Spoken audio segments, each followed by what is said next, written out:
And Stingray moved to late night Sunday. Coming up, a Channel 5 sports special, the 1987 Cardinals, the year to date. Then, celebrating our 25th season of Cardinal baseball, it's the Cards and the Astros live from Houston.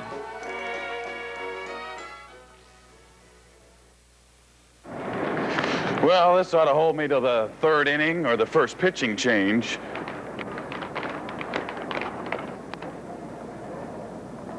I guess I'm a little early. Yeah, the Cards-Astros game doesn't start for another half hour. I don't know, I feel a little bit like Bob Uecker. Ah, here it is.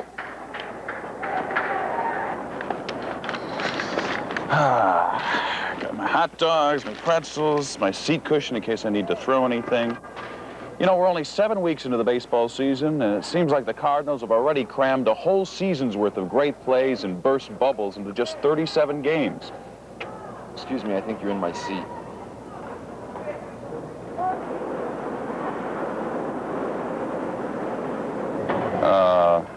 Just a moment.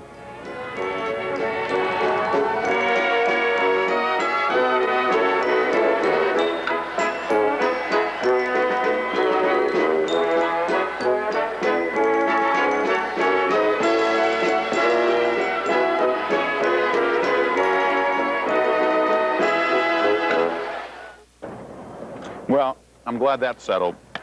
You know, it's amazing. The Cardinals haven't been more than a couple games out of first place all year long, and that's despite some uneven pitching and a rash of injuries that might have the Cardinals' insurance man checking the fine print.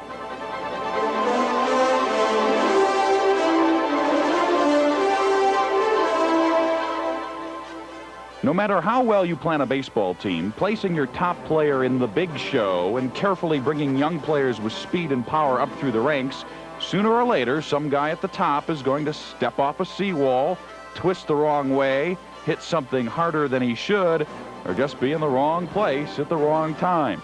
And when the bumps and flips happen in a Cardinals uniform, it makes for a busy season for Cardinals trainer Gene Gieselman. It's just some freakish type things. I don't think it's the artificial surfaces. I just think some of our injuries could not have been avoided. The John Tudor, I had to stop and think. You don't want to think I don't want to that think too much. And the Tony Pena throwing his hand up and protecting himself, and the Tito Landrum fouling a ball off in fractions foot. Those you can't prevent. The first player to step in was catcher Steve Lake. When Tony Pena went down under a Brian Fisher fastball, Lake was warming up pitchers in the bullpen. At age 30, Steve is not what you would call a young player. He spent most of his career as a backup, including a tour subbing for Jody Davis in Chicago. And in light of bouncing around the majors and minors since 1975, he's had to face some hard baseball realities. The transition I made from the Cubs to the Cardinals and feeling like my career as a whole had started to slide downhill a little bit. So I worked a lot harder on my weaknesses, which, you know, the main one was hitting. And we spent a lot of time over the winter working on films and trying to get my swing and focus where I want to be. And where he wants to be is in the everyday starting lineup. But when the Cards traded for Pena, Steve was looking at another season as a backup. I really didn't feel like I was going to get a lot of playing time.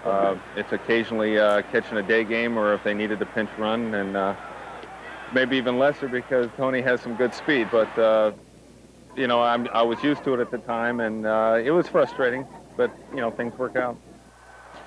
And it has worked out for Steve Lake so far this season, catching the majority of games and swinging the bat around the 300 mark. But one veteran catcher filling in for another veteran catcher is not unusual. The Cards expected Steve Lake to contribute to the club this season. What they didn't expect was the epidemic of strains and pains that claimed one veteran player after another. And as the battle scars began piling up, it was time to head out to the farm, and the Cardinals have had what you might call a bountiful harvest.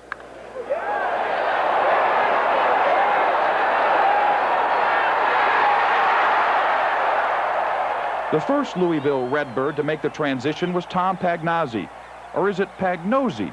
Everyone always butchers it, and it's always going to happen. I pronounce it Pagnozzi. All right.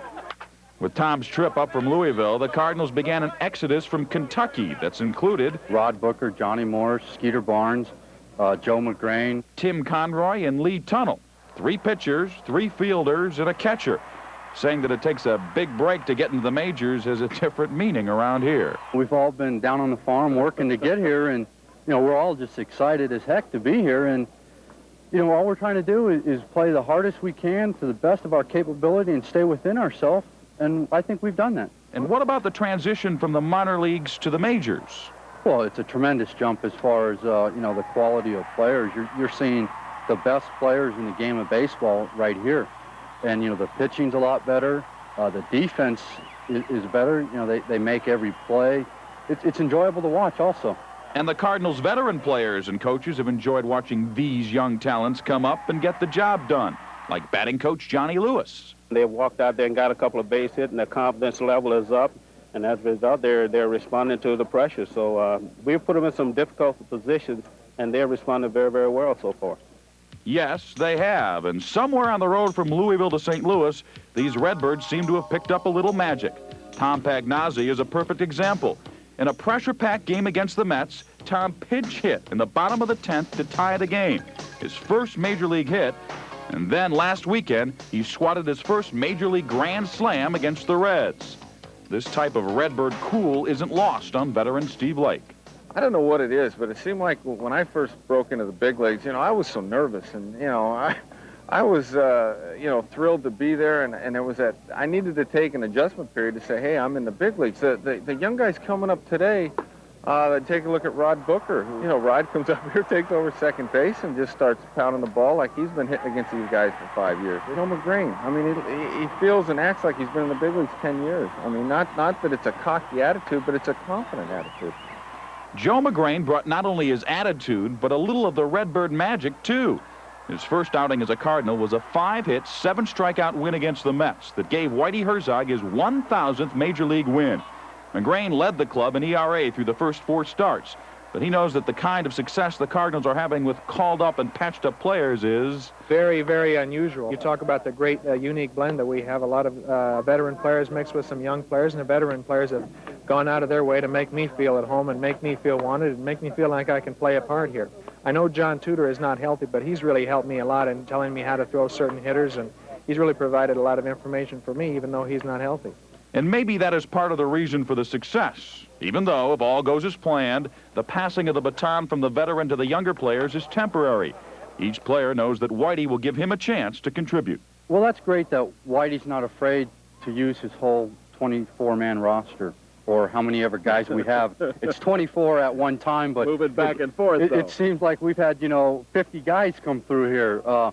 He's not afraid, and that's good, because knowing that he's not afraid, you know you're going to get your chance to play, and you're not going to be tight when you get the chance. We definitely feel like we're an integral part of the team. We may not play as often as these other guys, but Whitey finds a way to get us in there, whether it be pinch hitting or pinch running or going in late for defense. We're definitely an important part of the team. A part of the team? Yes. But a little baseball reality from the Wizard will soon remind these young Cardinals that the road from Louisville is a two-way street. Everybody knows what their role is. The people that are in there doing the job now know that when the regulars get back that they're probably going to have to sit back on the bench, and some people will have to go down. But I think the guys are just realizing they just got to try and take advantage of a situation, get spotted by the right people while they're here, and maybe someday they'll get a chance to be an everyday player. But this group from Louisville are doing everything they can to twist that reality into their dream. They have kept the Cardinals afloat when St. Louis certainly could have floundered. Their spirit and all-out play have made the team from St. Louis proud of the folks back on the farm. You know, sportscasters and writers have an unwritten responsibility to come up with colorful nicknames and phrases and, you know, stuff like the Gas House Gang, Deep, You Gotta Love It, stuff like that. So I borrowed this map from John Pertzborn and came up with the nickname the I-64 Cardinals. You know, after the highway that leads from here to Louisville. Hey, Mike, how about the Bluegrass Cardinals? The Bluegrass Cardinals. Well, we'll work on that. Let's take a break. When we come back, we'll take a look at how Whitey Herzog has patched up his patchwork lineup for 1987. It could be the emergency room Redbirds, maybe the Kentucky Cards. That wouldn't be too bad. Like good friends, there are some stores you just feel good about. You feel comfortable with them. Walmart's that kind of store, because what's important to them is helping you save more every day. Savings that count on the products you need. Now that's a good friend. At Walmart, any of the 9 varieties of Atkins pickles are just $1 each every day. Always the top brands and the best-selling items. Walmart helps you save when work needs to be done around the house or when you're ready to just take it easy out on the deck. You know Walmart can help you get it for less. Even ever-ready batteries. The best-selling C, D, and 9-volt sizes are just $2.23 every day. And these comfortable Okabachi sandals for men and women are just $5.96 a pair every day. Try them on for size. You just can't beat the savings day in and day out at Walmart. That's what makes Walmart so special. And let's face it, good friends are hard to find. That's the Walmart way. Come on in and pick up the party starter. Kentucky Fried Chicken's got the start of something good. Ooh, a really low price on some really great food. With 12 juicy pieces, how can you lose? Make any day a party, anytime you choose. The party starter, 12 tasty pieces of chicken for only $7.99. But hurry, this offer ends soon. Now Kentucky Fried Chicken's got the start of something good. We're still getting ready for the game up here. Cards and Astros coming up at 7:30. Let's take a look back at how the St. Louis Cardinals became the Kentucky Fried Cardinals. It all started in Chicago, where the Cardinals have opened the season 9 times. And had never won an opener at Wrigley until 1987. The opening day lineup was about as close to the one Whitey planned for this season as he would get for quite some time. The only starter missing was Willie McGee, still nursing a bum knee. Tito Landrum more than filled his spot in center field and at the plate, going 3 for 3 with 2 walks and a pair of RBIs. And the 2 newest Cardinals were hits in their first outing. Rookie Jim Lindemann, a product of last year's Louisville crop, delivered 2 RBIs and showed off his young arm. And Tony Pena opened his Cardinal tenure with a 2 for 4 performance and the Cards' first stolen base of the season. With the 9-3 victory and the opening day jinx at Wrigley broken, the Cards put the pedal to the metal in Game 2 against the Cubs. The fleet feet wearing the red shoes pilfered 6 bases. Vince Coleman showing the way, stealing second and third twice. Terry Pendleton announced the arrival of the Cardinals' bats with his first home run of the season. The Cards headed for Pittsburgh 2-0, but by the time they pulled into St. Louis, they were 4-2, splitting the 4-game series with the Pirates, a series marred by the loss of Pena in the knockdown in Steel Town.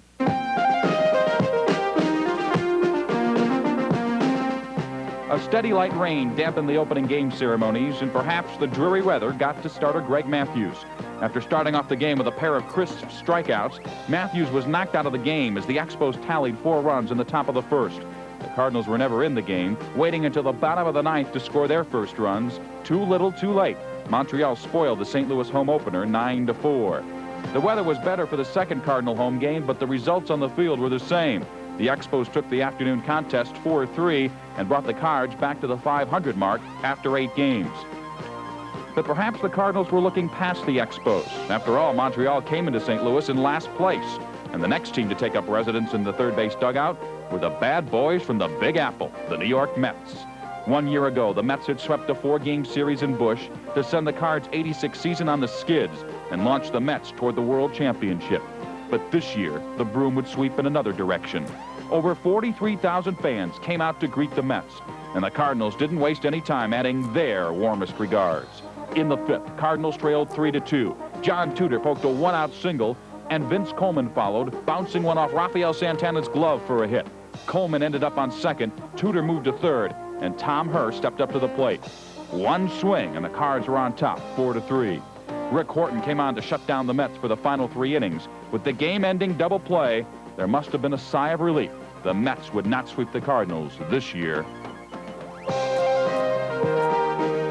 A crisp Saturday night was the setting for Game 2, a strange, dramatic 10 innings of wide-open baseball. The Cards again spotted the Mets a lead, 5-0. But in the 6th, Tommy Herr's extra base hit put the Cards on top 6-5, and the fans celebrated, decorating the Busch Stadium turf with a rain of seat cushions. As it turned out, though, the celebration was a bit premature because the Mets came back to go ahead on the top of the 9th, due in part to some off-the-mark pitching by a struggling Todd Worrell. When Todd walked Wally Backman and Keith Hernandez, Whitey had seen enough and brought on Bill Dawley to face the heart of the Mets lineup. With the bases loaded, first up was Dangerous Darrell. He launched Dolly's pitch deep to left, but into the glove of a leaping Vince Coleman. However, the Mets' Kevin McReynolds and Howard Johnson smacked a pair of singles to put the Mets up 7-6.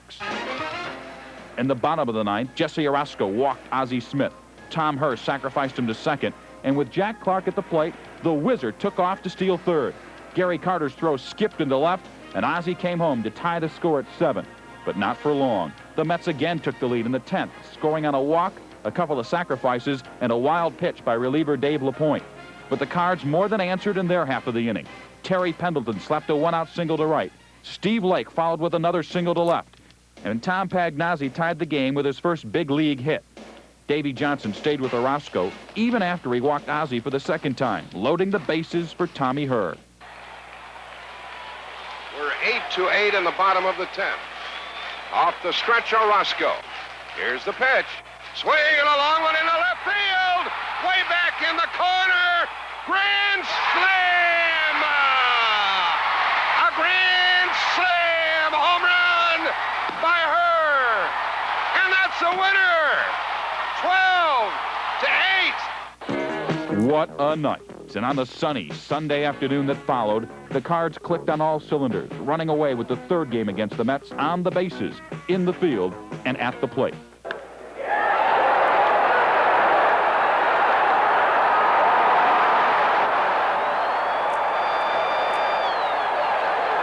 The sweep of the Mets quickly soured with the loss of John Tudor. As Gene Gieselman said, it's freakish. Freakish and frustrating, because the Cards dropped 2 of their next 3 to the Cubs, and in the process lost Tom Herr to the DL with a groin pull. What the Cardinals needed was a quick trip to take their minds off their problems, a trip to New York that would showcase new rookie pitcher Joe McGrain, take 2 of 3 games for the Mets, and give manager Whitey Herzog his 1,000th win as a Major League manager. The Cards finished up April and moved into May with a 12-8 record. Though the injury list grew, with Tito Landrum and then Jim Lindemann being added, the Cards continued to hang around the top of the division with Whitey's blend of veterans and young players. And maybe it's this mix of young and old that have kept the Cardinals in the thick of things. After an early month slide out of first place on a 3-game losing streak, the Cards got well on the arm of Joe McGrain. The 22-year-old left-hander opened a 7-game swing west with a 3-0 shutout of the Padres. The Cards went 5-2 on the road trip and would be both impressive and frustrated. Impressive by hammering the Padres in a 17-10 slugfest, and frustrated by dropping a 1-run game to the Dodgers despite a pair of home runs by Jack Clark. But the trip ended on an upbeat as the Cardinals stole a pair of 1-run games against the Giants, knocking San Francisco out of first place. Back at home, the Cards would have to face the new leader in the West, the Cincinnati Reds, and the hottest player in the National League, Eric Davis. But as things turned out, the Cards didn't have to look at Davis very long. In the 5th, the Cardinals had the bases loaded. Davis made a diving grab of a Terry Pendleton smash. Eric went down, then out with a sprained shoulder. Who knows what might have been if Davis had not been knocked out of the 3-game series. All that matters is the Cardinals took all 3 games last weekend, the first 2 by hanging on to 1-run leads, and the third by banging out 10 runs on 7 hits. Tuesday night in Atlanta, the Cards let another 1-run game slip away in the bottom of the 9th. The 6-5 loss to the Braves snapped the Cards' 5-game winning streak and dropped the Cards out of first place. But only for 24 hours. Wednesday, it was pure Whitey ball as the Cards came from behind to nip the Braves 5-4 on 9 singles, 5 stolen bases, and a hit batter. Then last night, the Cards welcomed Ken Daly back to the lineup by letting him finish up in a 7-2 win over the Braves. Which brings us up to tonight's game down at the Houston Astrodome. Jay Randolph and Mike Shannon are standing by, and they're up next to talk about tonight's game, so stick around. Let's see, the banged-up birds, cardiac card. If you use these credit cards to buy gasoline, you have to pay more than the cash price. But at Shell, you don't have to pay more than the cash price. You pay the same price, cash or credit. So right now, Shell stations are accepting these cards, and you can ask for a Shell card of your own. There is a difference between our card and their cards. We don't charge you more to use ours. The idea came in on a cool wave from Australia. Refreshing as a plunge into the icy surf. Lighter alcohol beer takes on a blazing sun and a dusty thirst. And it's brewed in America. LA beer from Anheuser-Busch. LA keeps you cool. The bad news is mortgage rates are going up. The good news is ours haven't. So call Savings of America today. It's getting pretty close to game time, so let's turn it over to Mike Shannon down at the Astrodome. Thank you, Mike. Whitey Herzog, your ball club has been playing some amazing baseball. Did you think you would be where you are right now, taking into consideration what's happened to you at this point? Actually, Mike, we've got